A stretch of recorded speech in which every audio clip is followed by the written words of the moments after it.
င်္ဂလာပါကျွန်တော်တူတာပါဒါကတော့ soccer ရဲ့ YouTube video ပဲဖြစ်ပါတယ်ကျွန်တော်ဒါကတော့နောက်ထပ် video တစ်ခုနဲ့ကြံနေတဲ့ပွဲလေးသုံးသပ်ပေးတာဖြစ်ပါတယ်ဆိုတော့ကျွန်တော်ဒီညတော့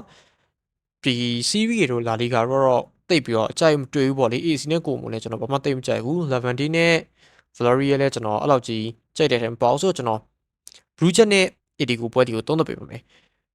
Bruges ကတော့ကျွန်တော်ကြည့်ရတော့ဆိုရင်အိမ်ဝင်းတော်တော်ကောင်းနေအသင်းဗျ Bruges ကသူတို့အနေနဲ့အိမ်ဝင်းကတော့တားကောင်းတယ်ဒါပေမဲ့အဝေးဝင်းတော့တော်တော်လေးအားနေတာကိုတွေ့ရတယ်ဘရူးချက်ကသူတို့အနေနဲ့ဒီချန်ပီယံလိဖြတ်သန်းမှုတစ်လျှောက်မှာဆိုရင်တော်တော်လေးကောင်းတယ်ဘာလို့လဲဆိုတော့ဘရူးချက်ကအိမ်ဝင်းနေပဲတောက်လျှောက်သူတို့နိုင်မှာသူတို့ဒီချန်ပီယံလိ qualification ကစားရအောင်သူတို့အိမ်ဝင်းပွဲစဉ်နေဆိုရင်တော်တော်လေးအားထုတ်ပြီးတော့ကစားရမျိုးကိုတွေ့ခဲ့ရတယ်ဆိုတော့7ဘက်ကို3-2-9နဲ့ Ranger ကို6နဲ့9နဲ့ထောင်မှသူတို့မိုနိုကိုလိုအသင်းမျိုးကိုတော့ level 40လောက်ပြန်ပြီးတော့4-1နဲ့9နေတယ်ဒါပေမဲ့သူတို့အဝေးကွင်းကိုသွားကြည့်မယ်ဆိုရင် Atlanta ကိုသူတို့2-1နဲ့ရှုံးတယ်ဘိုင်ယန်ကတော့ပြောစရာမရှိဘူး4-0နဲ့ရှုံးတယ်အဲ့ဒါတော့ဖြစ်တင်ပါတယ်ဒါပေမဲ့ဘာစီလိုနာလိုအသင်းမျိုးကိုကျတော့အိမ်ဝင်းမှာ3-3နဲ့တော့တည်ခံပြီးတော့ကန်ခဲ့ရအဲ့ဒီနေ့ကဒါတော့မှသူတို့ penalty cancel တို့အမှ VAR ပြန်ဖြတ်တာတို့ရှိလို့မဟုတ်ရင် Bruges 9-9 1လောက်တဲ့အနေအထားမျိုးထီကိုရှိခဲ့တယ်ဆိုတော့ Bruges ရဲ့အိမ်ဝင်ချေဆိုတာတော်တော်လေးကောင်းတဲ့ထက်မှာပါတယ်ဒါပေမဲ့အဝေးကုန်းရောက်ကျတော့ Bruges ကတော်တော်ညနေထဲမှာတွေ့ရတယ် Sporting Lisbon 3-0နဲ့ရှုံးတယ်သူတို့အနေနဲ့ Arsenal 0-3နဲ့ရှုံးတာတော့တိတ်တော့အဖြစ်ပြောစရာမရှိဘူးဆိုတော့ Arsenal ကလက်ရှိမှာပုံစံကောင်းတော်ရနေရဆိုတော့လေ Arsenal ကတော့တော်တော်လေးကောင်းပါတယ်ဆိုတော့ Atletico ကြည့်အောင် Atletico ကတော့သူတို့အနေနဲ့နေလီတိုင်ပတ်တာကိုတွေ့ရတယ်ဘာလို့လဲဆိုတော့ Flagano နဲ့ပွဲမှာတော့3-0နဲ့ကိုပြက်ချီပြရှုံးခဲ့ဆိုတော့အဲ့ပွဲကတော့ Flagano ရဲ့တန်းစင်းဆောင်ရှုံးကလည်းတော်တော်လေးကောင်းခဲ့ဆိုဈေးပြီးလည်းတော်တော်လေးပြော့ခဲ့တယ်ဗျာ AD ကိုကြည့်မယ်ဆိုရင်သူတို့ Batic ကိုတော့ C5 နိုင်ပြီးတော့နောက်ပိုင်းအဝေးကွင်းတွေမှာတိုင်ပတ်တော့အဲ့အချိန်မှာပြန်ပြီးကြည့်မယ်ဆိုလဲ Levante ကိုသူတို့ CC နဲ့တေကြခဲ့တယ် AD ကိုကသူတို့အဝေးကွင်းကလက်ရှိနေတာမှာအရင်ကြီးမကောင်းလို့တော့ပြောလို့ရတယ်ဘာလို့လဲဆိုတော့ Galatasaray လိုအသင်းမျိုးတော့သူတို့1-1နဲ့ level 50ရှုံးပေးပြီးတော့တေကြခဲ့တယ်အဲ့ဒီရှိကိုပြန်သွားရင်တော့တခုတော့ရှိအဲ့ဒီဇင်ဘာတုန်းကဆိုတော့နည်းနည်းတော့ကြာပြီအဲ့တုန်းကတော့ခြေတော်တော်စွာနေတဲ့ BFV ကိုတော့2-3နဲ့အနိုင်ကန်နိုင်ခဲ့တယ်အဲ့ဒါကတော့ AD ကိုတကယ်ချီးကျူးပါမယ်ဆိုတော့ AD ကိုအဲ့တုန်းကတော့တော်တော်လေးကောင်းခဲ့တဲ့အထက်မှာပေါ့ပါဆိုတော့အရင်ရှိတော့ကျွန်တော်ဆွဲပြီးတော့ပြောမနေဘူးဆိုတော့အဲ့တုန်းကခြေနဲ့အခုခြေလည်းနည်းနည်းလေးဟသွားပြီဆိုတော့လေကြေးရလည်းနည်းနည်းလေးပြောင်းလဲဖြစ်သွားပြီဆိုတော့ထားပါတော့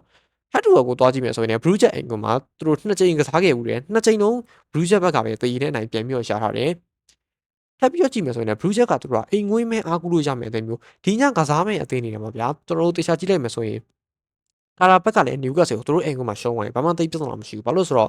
ကာရာဘက်ကအဝေးဝင်လဲနည်းနည်းကောင်းတဲ့ထဲမှာပါတယ်ဆိုတော့ Newcastle အဝေးကမှာဆိုရင်လည်းသူတို့မျှော်လင့်ချက်ဆိုတာရှိသေးတယ်ဘူရိုကလင်ကိုကြည့်မယ်ဆိုလည်းသူတို့ Inter Milan ကိုသူတို့အိမ်ကမှာဘူရိုကလင်ကိုမနိုင်မှထားပါအောင်ဒါပေမဲ့အဝေးကွင်းရောက်ရင်တမျိုးတစ်ဖုံဒါပြန်ပြီးတော့ဘူရိုကလင်ကဖြစ်သွားနိုင်ပြီလေလီဗာပူးစင်နဲ့အိုလံပီယာကိုစ်ကလည်းထိုနီးတူပဲအဲ့လိုပုံစံမျိုးပဲကျွန်တော်တို့ကပြောရမှာပေါ့လေဆိုတော့ဘရူးချက်ကတော့အဲ့လိုမဟုတ်ဘရူးချက်ကအိမ်ကိုမနိုင်လောက်ဆိုရင်တော့ဒါဘရူးချက်ကအပိုင်းနေစသိမ်းပဲဗျဆိုတော့ဘရူးချက်အနေနဲ့ဒီဘို့ကိုမရှုံးအောင်တော့အားကုန်ညှစ်ကစားလာလိမ့်မယ်ထင်တယ်ဒီဘို့ကိုဘရူးချက်အနေနဲ့ဒါလိုရတဲ့ပို့ပြီးတော့အားဆိုင်လာတော့တယ်ပြီးတော့ဘရူးချက်ကလည်းသူတို့အနေနဲ့အခုလက်ရှိမှာခြေစွမ်းပြနေတဲ့ကစားသမားတို့ကာလိုဖော့တို့ဘာလို့ကောင်းတယ်အဲ့ဒီကစားသမားလည်းဘာစီလိုနာနဲ့ပွဲတော့တော်တော်လေးကောင်းငယ်ဆိုတော့ဒီညလည်းသူပါမယ်လို့ line နဲ့မှာတော့ပြထားတယ်ဒါပေမဲ့တော့ဟိုတလောကလီဗာပူးတို့ပေါင်းတဲ့နာမည်ထွက်နေတယ်တီဇိုလစ်တို့ပါတော့ line နဲ့တည်းမတွေ့ဘူးပေါ့လေဆိုတော့အနားနီတော့ line နဲ့လေးတစ်ချက်စောင့်ကြည့်ပါဘရူးချက်ကိုသမားတော့ကျွန်တော်တော်တော်ကြိုက်တဲ့ကိုသမားအရင်တော့လီဗာပူးမှာဖန်သွားတဲ့ဆိုင်မွန်မီလိုနဲ့ပန်နယ်တီဆိုရင်အဲ့ကိုသမားတော်တော်လေးကောင်းတယ်ဆိုတော့ line နဲ့ကိုကြည့်မယ်ဆိုရင်လေ Atletico ဘက်ကလည်းသူတို့ထွက်လာမှာ Everest တို့ Solo နဲ့ထွက်လာမှာဒါပေမဲ့ Atletico ကတော့သူတို့အဝေးဝင်းပြစ်နေတော့ကျတော့သူတို့ရဲ့ဖောင်ကအသိအထိုင်မကြသေးဘူးလို့ပဲကျွန်တော်တို့ကပြောရမှာဗျအဲ့ဒီတစ်ချက်တော့ရှိတယ်ပြီးတော့ Lookman ပါလာမလားမပါလာမလားတစ်ချက်ကြည့်ရမယ် Lookman ပါလာရင်တော့ဘယ်လိုနေမလဲမသိဘူးဆိုတော့ Edico ပုံစံကလက်ရှိအနေထားအရာတော့နည်းနည်းလေးမှန်းဆခက်တဲ့အနေအထားမျိုးမှာရှိရပေါ့လေဆိုတော့ကျွန်တော်ကတော့ဒီဘက်ကိုကူနင်းဆွဲပြန်ပြောရရင်တော့ Blue Jack ကအိမ်ဝင်းလုံးဝရှုံးလို့မရတဲ့အထက်မှာပါပါဆိုတော့ Blue Jack ကအိမ်ဝင်းကတော်တော်လေးအားနေတဲ့အထက်မှာsorry အဝေးကွင်းကတော်တော်လေးအားနေတဲ့အထက်မှာပါတော့လေဒီအိမ်ဝင်းကတော့တို့အရှုံးညာမယ်လို့မထင်ဘူးဒါကြောင့်မလို့ကျွန်တော်တို့ဒီဘက်ကိုတော့ Blue Jack body လေးပဲကြိုက်ပါဗျာဒါဆိုကျွန်တော်ရဲ့နောက်ထပ်ရွေးချယ်မှုတစ်ပွဲရတော့ Blue Jack body ပါဗျာဒါဆိုရင်ကျွန်တော်နောက်ထပ်ရွေးချယ်ထားတဲ့ Premier League ပွဲကိုထပ်ပြီးတော့သုံးသပ်ပေးပါအောင်မယ် ဒီပွဲကတော့ဒါတတိယမြောက်ပွဲပါကျွန်တော်ဒီပွဲလေး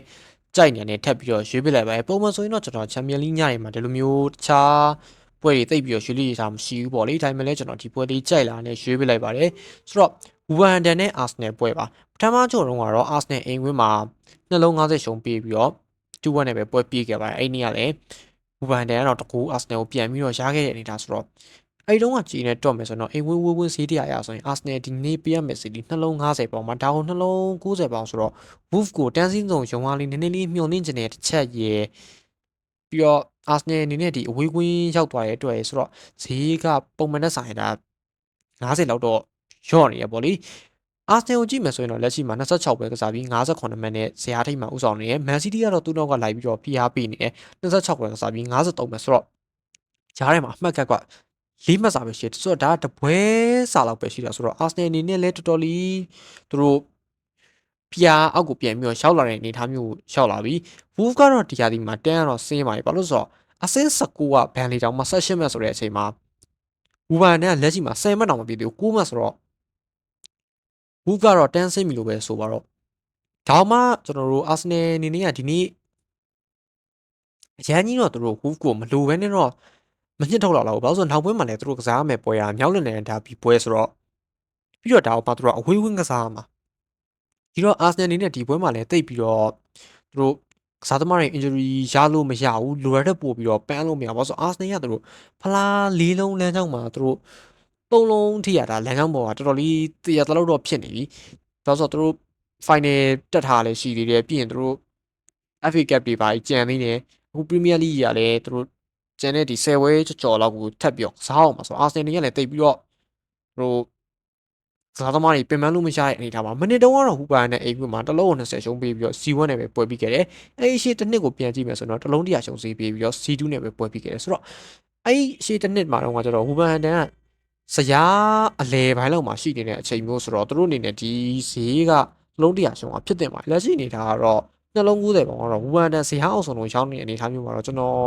်တိတ်မကြိုက်တဲ့အထက်မှာပါတယ်ကြေးရလည်းတိတ်မကြိုက်ဘူးပြီးတော့ဝူဗန်တန်ကလည်းအာဆင်နယ်တွင်ဈေးနည်းနည်းအောင်တတ်တဲ့အနေအထားမျိုးမှာရှိတာတွေ့ရတယ်ဆိုတော့ဝူဗန်တန်ကတော့စထရန်လာဆန်လိုကစားသမားမျိုးကိုရောင်းလိုက်ပြီဆိုကြတဲ့ဟိုကသူတို့အနေနဲ့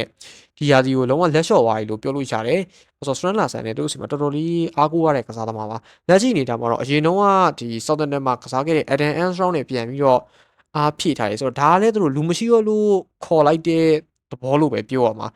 ဘာလို့ဆိုတော့ဘူဗန်နန်အနေနဲ့ကလက်ရှိအနေထားဆိုရင်တို့ချန်ပီယံရှစ်ရောက်သွားရင်တော့မပြန်တက်လာဖို့ခက်တဲ့ခြေစွမ်းမျိုးမှာတွေ့နေရတယ်။ဘူဗန်နဲ့ကသူကအဲ့လိုအောင်တစ်လှည့်ကြတစ်လှည့်မျိုးတော့ဖြစ်နေတယ်။ဟိုတနေ့ကတော့ Greensby ကိုနိုင်သွားရဆိုရင်တို့ကြီးတော့မအောင်ပေါ့ပြား20လောက်တော့ရှင်းလိုက်ရပါတယ်။ဘူဗန်နဲ့အိမ်ကွန်းမှာလိုမျိုးကြီးပီတာပြုံနေကြတော့ဘူဗန်နဲ့ကြတယ်။အဲ့လိုကြီးနည်းနည်းလေးအဲ့လိုမာဒီယန်အောင်ပေးထားရင်တော့အဲ့ပွဲဒီဘူဗန်နဲ့အောင်တက်တယ်ပေါ့နော်ဒါလည်းသူတို့ရဲ့ထုံးစံပါ။ဆိုတော့လက်ရှိအနေထားမှာတော့အာဆင်နယ်အနေနဲ့သူတို့ line နဲ့ကိုကြည့်မယ်ဆိုရင်ဂိုးသမားဒေးဗစ်ရာယာနောက်တန်းတော့ KPA နဲ့စာရီပါမယ်ပြီးရင်ညာချက်ချူရီယန်တင်းမှာဘယ်ချွန်းတော့ဟင်ကပီနဲ့ထွက်လာမှာဖြစ်တယ်ပြီးတော့ကွင်းလန်ကိုကြည့်မယ်ဆိုရင်ဇူပင်မန်ဒီဒက်ဂလန်ရိုက်စ်နဲ့အဇီရူရဲ့အတွေ့ပါဒါပေမဲ့သူတို့ဒီနေ့တော့မရီနိုကတော့ပါနိုင်သေးဘူးလို့ကျွန်တော်တို့သတင်းကြားသိရတယ်တိုက်စစ်ကတော့ယူဂရက်စ်ဘူကာယိုဆာကာနဲ့မာတင်နယ်လီဆိုတော့သူတို့အနေထားလေးကတော့ဒီဝူးနဲ့ရှင်တော့စိုးလို့ပြောလို့ရတယ်တော်တော်လေး line နဲ့ရဆိုရင်တော့ကွာပါတယ်ဘာဖြစ်လို့လဲဆိုတော့ဒီလိုဟူးနဲ့ပွဲကြတော့လေဘယ်ကစားသမားပါတီဖြစ်စေမပါတီဖြစ်စေစာကာမပေါအောင်ဆိုရင်တော့မှဒီနေ့ပွဲဒီအာဆယ်နယ်နဲ့ကြီးတော့နှလုံး90ပေါင်အောက်လောက်တော့မရောသင့်ဘူးလို့ကျွန်တော်ထင်တယ်စာကာမပေါအောင်ဆိုရင်တော့မရောသင့်တဲ့နေရာမှာစာကာပါတာတော့မှနှလုံး90ပေါင်လောက်ပဲထွက်နေဆိုအာဆယ်နယ်နဲ့အရန်ကြီးသူတို့ကိုပြက်ချေပြတ်တော့မနိုင်လောက်ဘူးလို့ကျွန်တော်ယူဆတယ်ဒါကြောင့်မို့လို့ကျွန်တော်ဒီဘက်ကိုတော့ဟူဗန်နဲ့ဘော်လေးပဲကြိုက်ပါတယ်ဗျဒါဆိုရင်ကျွန်တော်ရဲ့သုံးသက်ချက်တွေအကုန်လုံးကုန်းလင်းဆွဲပြီးပြန်ပြောရရင်တော့ကျွန်တော်ပထမဆုံးပွဲကလီဗာပူးဆင်ဘော်ဒီရွေးချက်ပေးထားပါတယ်ဒုတိယပွဲကတော့ကျွန်တော်ဘရူးချက်ဘော်ဒီရွေးချက်ပေးထားပါတယ်တတိယမြောက်ပွဲကတော့ကျွန်တော်ဟူဗန်နဲ့ဘော်ဒီလေးပဲရွေးပေးထားပါတယ်ဆိုတော့အားလုံးပဲ summary ယူပေးကြတယ်ကျေးဇူးအများကြီးတင်ပါတယ်ကျွန်တော်ရဲ့သုံးသက်ချက်တွေကိုကြိုက်နေတတ်တယ်ဆိုရင် like လေး subscribe လေးလုပ်ပေးကြဖို့ကျွန်တော်တောင်းဆိုချင်ပါတယ်အားလုံးပဲဒီညစင်ပြကြပါစေခင်ဗျာအားလုံးပဲအနိုင်ရတဲ့စီတို့ရှောက်လန်းနိုင်ကြပါစေ